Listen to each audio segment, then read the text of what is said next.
Ito, may pasyente tayo. Suzuki SkyDrive. Ang sira daw niya ay maingay. Tapos umuusok.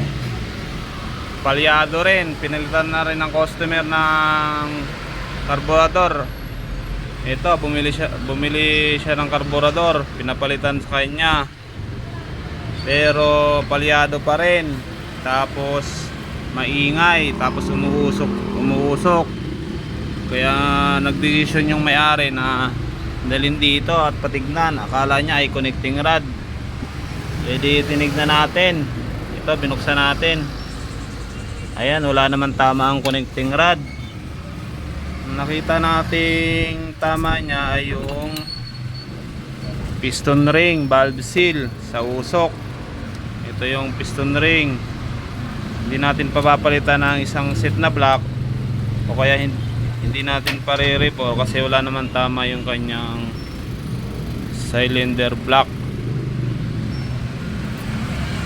At ang cost naman ng ingay, ito nakita ko ay itong camshaft may tama na, ayan, kinain na, ayan, oh. Tsaka yung rocker arm nya, tingin ko natuyuan to ng langis sa unang may-ari. Nabili niya lang kasi ito eh. Tsaka itong mga cam bearing may mga tama na. Yan ang papapalitan natin. Tsaka yung palyado na parang walang galit, ito, tinignan ko yung valve spring nya, napakalambot.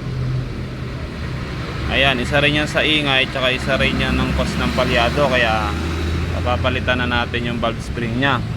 Kasi pag malambot ang valve spring, pwedeng maging loss compression kapag ito ay binibirit.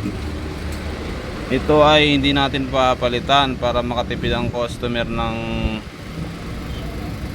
labor tsaka ng pyesa, dahil hindi naman sira ito. Kung ano lang yung nakita nating sira, yun lang ang papalitan natin.